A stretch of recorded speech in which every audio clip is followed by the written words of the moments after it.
With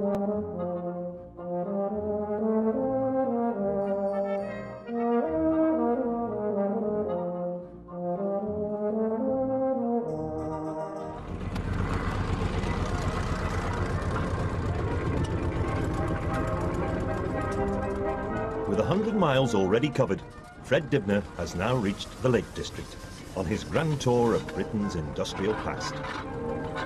My eldest son Jack's come over from the Isle of Man, you know, give us a lift on this trip. And really, where we're going on, I think we need all the help we can get. We've got Jimmy in the support vehicle behind us, you know, like we're stopping so frequently through lack of steam and small boat bills that a pair of flashing lights behind is a must on country lanes like this.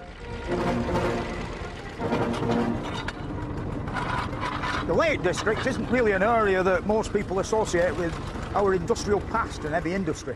But once upon a time, around Wookington and Barrow-in-Furness, you know, there were great industrial centres, and they mined iron ore by the hundreds of tons, and it was some of the best iron ore in all of England, you know.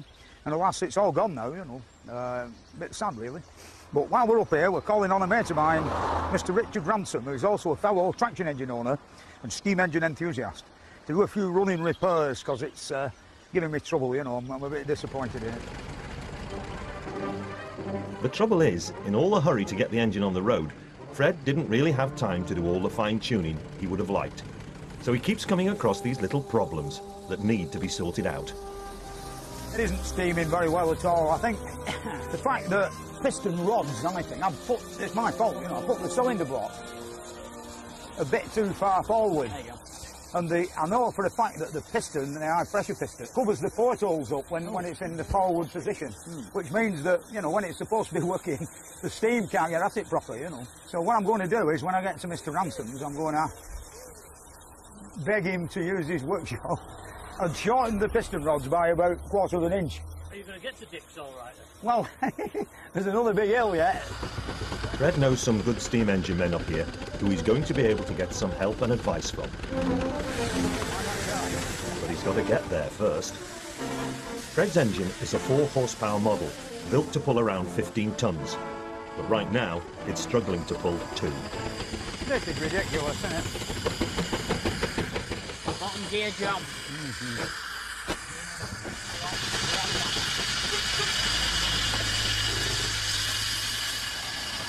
At least the scenery is good. It's time for a rethink. Fortunately, Fred's friend Dick Ransom has arrived, and he's got a plan. We're a bit worried as to whether the engine would get the van up. So Dick's got one of his mates for come and rescue it, you know, pull it up with a Land Rover. Yeah. It's a bit of an insult to our engine, but... Just a bit of insurance, Fred. Well, when we get there, we're going to do some running repairs, aren't we? Absolutely, yeah. Make it well again. Any man who never did it, never took the risk. There was a man, wasn't he? When you think we had boiler in about 5 different pieces, 3 times, you know, before we finally riveted it together. Yeah. We must have lost them at somewhere. Like. Anyway, I think, you know, if we do what we say, I think it'll be all right. Well, we'll give it a whirl. Yeah. Nothing ventured, nothing gained. Well, you're right.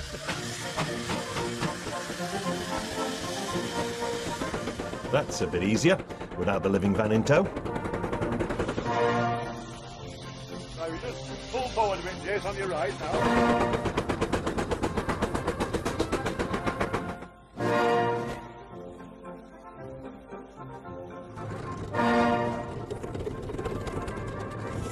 Very hard to back up a 4-wheel wagon.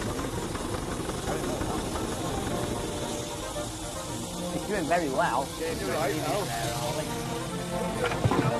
Yeah.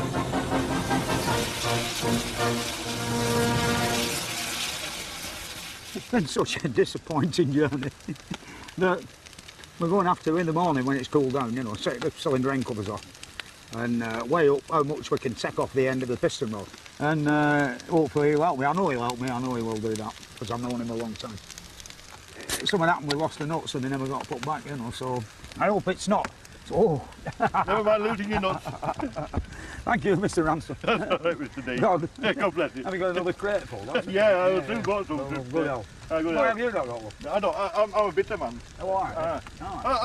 I'm not a rich stout fella. Well, I am. Been statue. Good help. Good health, Fred. What, love? What, cock? Moving it. All right, so I'll get out your way then.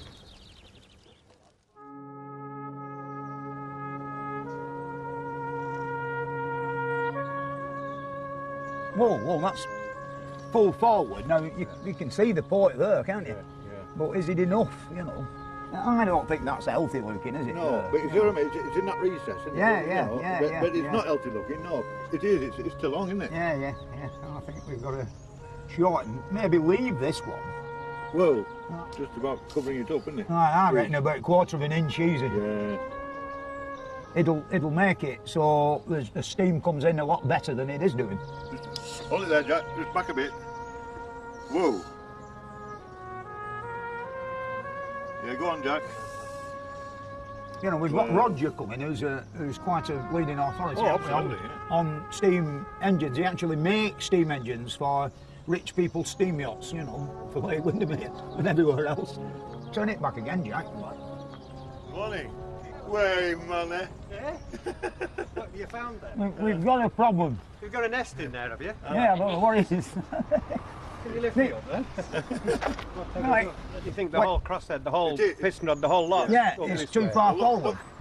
There is a slight clearance. Yeah, but because, you know, like bugger all, you know, nothing. Yeah. I mean, it works it. Yeah. If you put it in, if it's 200 on the clock Yeah. and you open the regulator, it's even reluctant to start without the double I. Yeah, well, what do you think, Roger? You know. Generally, it's not in bad condition. I'm a bit worried about the way the piston is covering the ports opening in the cylinder, so that when the valve opens, there is no room for the steam to get through. Yeah. So what I propose doing is lending you a high-speed burr and machining a lot of the iron out of the cylinder round the port. So anyway, I'm going to go down to my boat, and if later in the day you fancy coming out for a run, Yeah, then, I love that. Get me away from I'll this sit away thing. and get something that works. Yeah. All right, It's then. nice to see you Yeah, anyway. See you later, Roger. Yeah. Bye. Ta-ra.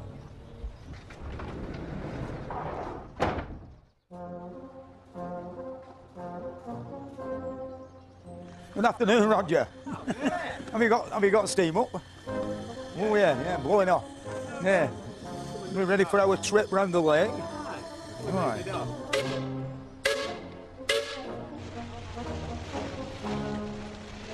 Well, Shamrock, she was built in 1906 by shepherds of Bowness. Yeah. Wealthy families, such as, I think I'm right in saying that the families like Beatrix Potter's family used to come and take the castle for the summer season, and the boat would be part of the hiring. And then eventually Second World War came along, and the numbers of people that could afford to do this sort of thing had gone, and immediately after the war it had its lovely steam plant removed, it had a TVO engine fitted, and then about 10 years later it went one step worse and had a diesel engine fitted, and all this lovely boiler casing and everything was removed. The whole boat lost its dignity. Yeah. And until 1976 it was just lying derelict because nobody wanted to go out in an old-fashioned boat like this. You know, the awful 60s and 70s. You know, old was not wanted. Wanted a white And plastic so one. it just laid around empty, no engine, no anything. It was just a hulk. Yeah. Roger obtained it, and it took 3 years almost to get the boat back into its original concept. That's We have some beautiful, isn't it, wonderful this? times, Yeah. Yeah. And it is the way to go, isn't it? It I is. mean, the modern diesel is very good, but it's not like this, is it? Yeah, I mean, there's really no sound at all, is there? There's no feel, there's no motion, there's nothing. I believe you've finally mended my gramophone. Oh, I did, but it isn't a gramophone, it's a phonograph. Phonograph. It's a 1905 Edison Gem Mark B phonograph, and it's clockwise, of course, and it's got a lovely aluminium horn. This is new, that's new. The cylinder is made of wax, it's also 1905. It's an Edison Bell cylinder. They were made in this country. Most cylinders you can get hold of are American, but this is English, you know, and we'll see if it'll go. That's not up to speed, but we'll soon see.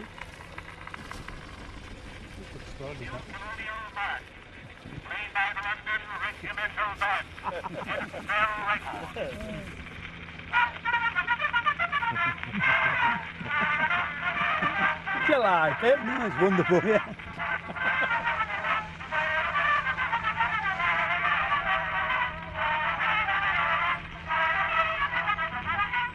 Them lads who recorded that long of that. I doubt it.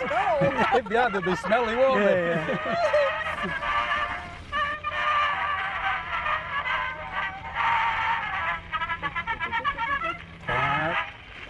Brilliant. Did you like that? There we are.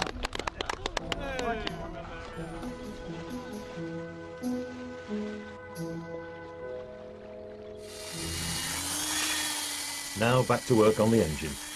Will the engine doctor be able to cure the problem?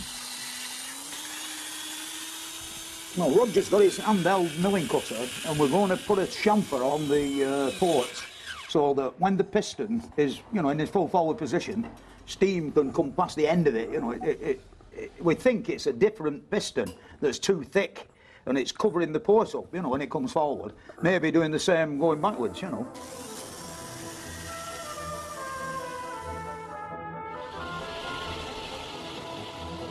Now for the big test.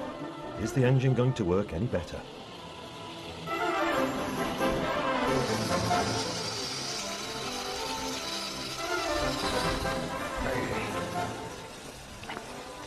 We're now off to Egremont and the last deep iron ore mine in Europe that still works.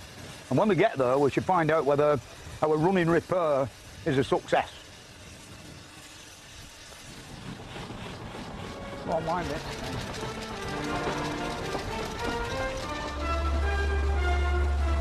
The work of the engine doctor seems to have done the trick. Iron ore production in Cumbria reached its peak in the 1880s, and there were over 300 iron ore shafts. Back then, the industry employed over 5,000 people in Cumbria. We've made it. Today, there's just 3, and they're at Florence. Gilbert's here, see? Ah. You come up the hill with the brake on again. Well, Fred, we've been waiting a couple of hours for you. Yeah, well, I'm pleased you got here. We're ready to go down the pit. It's a long way from where we come from. I've forgotten it's been that long. down the street for the last couple of days. Yeah, but we've got here, that's the main thing. They don't like hills, this thing, you know. They don't like them, there's plenty of them. Well, I hope you like hills, because we've got a cap lamp and a helmet Yeah, I in it know, for and a big you. hill down on the ground, yeah. Have you got your incline railway going yet? Yes. The mine is still a commercial operation, and the ore they mine here is used to make pigments for the dye that goes into paints. Your heads in your backs down, lads.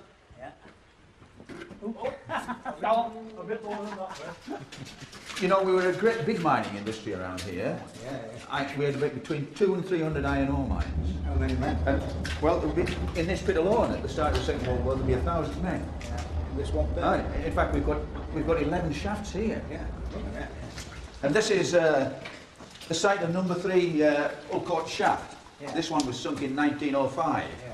Yeah, when you were sinking this drift down, or you know, heading like this, how much powder would you use for, you know, advance or? Well, you went for a 5-foot advance Yeah. every shift, and you would use 20 to 30 pounds of explosive, a fairly high explosive, and of course detonators.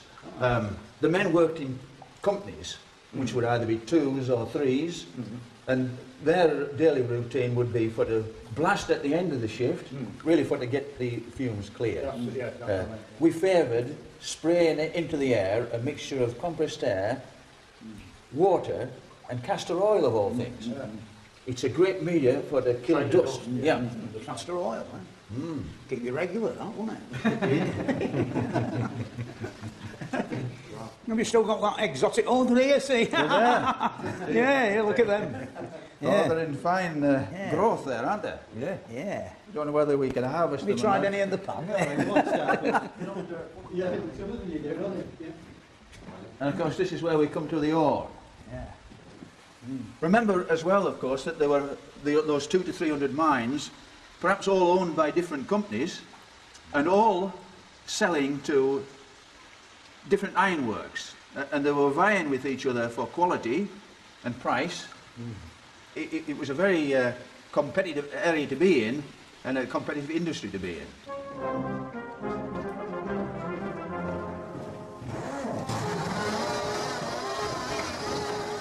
And this isn't a little steam engine down here.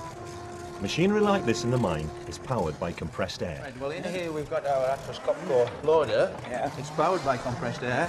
Well, it's lovely. It does indeed. Yeah. It has a bucket on the front, and it loads into its own body. Yeah. And when it's full, we travel it back to the top of the ore pass, and we can tilt the body up. The rear door opens, and we tilt it so that the load drops into the ore pass. Marvellous machine, isn't it? Yeah. It is that. How old is it? That's a good question. We first got them at Halemoor in '66, I would say. So it would be brand new in about 1966. Vintage build. Yeah. All our ore went to be made into pig iron and then steel. Yeah. Some at Workington and some down at Milham, which was a one-industry town. Fred, come and have a look at this in the roof here. It's as good as an example of kidney ore you'll see anywhere in the world. Tremendous ore. Magnificent. All round here. 80% iron. Almost good enough for to make hematite jewellery out of. But it's a little bit like onion skins. See the thin layers? You need thick layers for to make good jewellery. We don't get much of it nowadays. Well, you know, how is it formed, that sort of stuff? Well, I don't think we've solved how it has been formed. No, I don't think so. It just appears randomly in the body of the ore. Yeah, there's tons of it around here, isn't there? Well, there is, Fred, but we've got to leave it for there for the time being, I think. Right. Back to the surface. Have you got plenty of photographs there? That just finishes Fred's top off. He likes his brass and copper polished up nicely. And then later on we're going to get steam up and shoot off to Workington Steelworks, where all the iron ore from Florence went to. It was running better. I mean, it'll have a good trial today when we steam off to Workington. I've a bit more to do yet before he comes, because he likes to see it gleaming. Just wipe the paintwork over, and then we're ready for off again. It's all dirty again, ready for polishing tomorrow.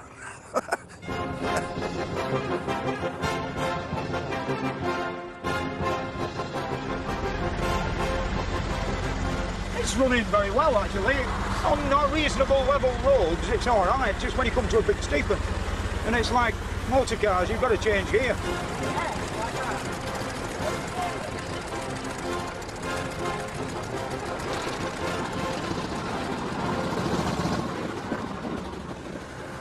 Nice to see you here. We're now injecting. That means we're putting water in the boiler.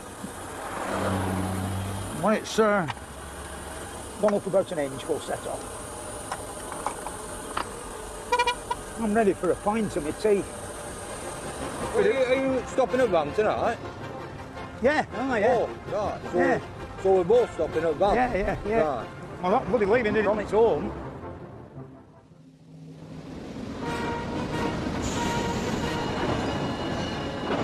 Next morning, it's off to the steelworks to see where the raw material that was mined at Florence was turned into a product. All the ore mined at the Florence mine came here to the Workington Steelworks, where it were converted by Bessemer converters into steel to manufacture railway lines. 95% of the UK's railway line were rolled here at Workington, and I don't think there's a railway in all the world that's not got Workington steel stamped on the side of its track. Today, most of it is rolled in this modern computer-controlled rolling mill. But what Fred was interested in seeing was the old hand-rolling mill, which is still used for small, light and narrow-gauge railways. So this is the last very small rolling mill in the country now. Really ancient, that, isn't it? It is very, very old. So this was driven by a steam engine, and this was taken out some years ago. So it still works, and we still get a good sellable product from this mill. Where with the steam engine at that, Yeah, in the drive. Very similar to what I remember when I was a bit younger in Bolton. And all, and was that all manual operation? But they used to let me have a go, but it was bloody harder than it went. Can I suggest that we go around to the front of the process, and then we'll have a look at the start. Come down to this door, down this chute. Up again. How long do these lads do it before they get a break? Well, they tend to do about... He's off now, he says. But, so they'll have like an hour on, then half an hour off, rotate around to an easier job to try and make sure that they're not all on the same job all the time. That's in your bloody short there. They have couches in this rolling mill they were at. You were right nice. Well, you ought to never been sleep like that. Yeah, I know. That's coming towards the end of this ride. This is the future in the sense of this is the 113 pound rail that we do for network rail. This is the future of making sure that we have good, consistent rail manufacturing. Good for Great Britain. That's right, look, Great Britain. Right. Like a great snake, isn't it? Yeah. There's not a pub across road, there are about 4 bloody pubs. Oh, there's one left. Yeah. Can't only do it to order drink. Is he happy now? No, he wants to drink of cold water. In 1962, the steel industry employed around 5,000 people in Workington. Now there are just 200 employees. Most of the old ways of working have gone forever. But down at a local pub, Fred met some of the former workers to find out what it used to be like. That mill that you saw, where they're doing it by hand, Yeah. we always referred it to as number 2 mill. We had a rolling mill in Bolton up till about 20 years ago. Right. And it was steam driven with a vertical steam engine. Your men had a rougher time. Still today, they had bloody couches and easy chairs. And when they'd done so many passes, they all like flocked into them. And they had a propeller off an aeroplane, driven with a belt, going round and round, keeping them cool. Now, we had the Solway colliery, and it closed. And we lads, we worked in the Bessemer, in the steelmaking plant. And these colliers got a start in the Bessemer shop. And do you know how long they lasted? 1 day. And the reason was, it's too dangerous here. Oh. And I thought, these are miners who are working, what, 3 miles under the sea? It was all them sparks. Yeah, it was, Fred, that's right. Yeah. It's quite frightening, really, isn't it, if you watch it. You know, if you realise what could happen to you, you know, if it went wrong. Oh, you would be. Yeah. Well, I was one of a group who was injured in 1962 when this ladle of iron fell. This shackle had been used, which wasn't really supposed to be used. It was a bit like the straw that broke the camel's back. It was only a small emergency ladle with 4 ton in, but of course came down. And oddly enough, I was in charge of the job at the time, and I got knocked down in the rush. And you sort of automatically put your hands out to save yourself. And even though I was an under manager, if you like, I'd never been frightened to use a shovel, and I had fairly horny hands. And I remember the skin started peeling off like blotting paper, and I'd only had my first car about 3 weeks before, and I thought, oh Christ, I'm not going to be able to drive the bloody car. It hurts, doesn't it, you know. One of the first jobs, the boys, when they came in the Bessemer at 14 or 15, was taking the sample from the pitch side to the laboratory for chemical analysis.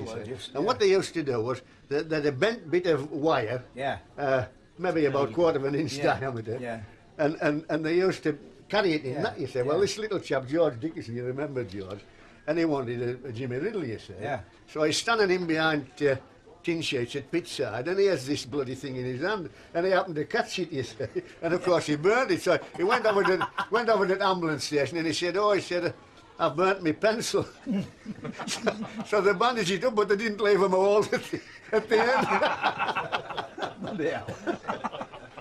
end. Who's going to tell them we've run out?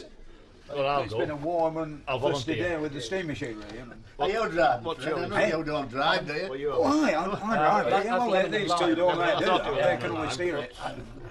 I have to keep off the house. Keep it in the dark. Who's done all the bloody polishing? You? Oh, well, that's your job. Now there's a long drive ahead as Fred and Alf head through the Scottish borders on their way from West Cumbria to Bowness on the Firth of Forth. They'll be visiting an iron foundry to find out more about the casting process and the foundryman's trade. And while they're in Scotland, Fred will be driving his engine over the Forth Road Bridge.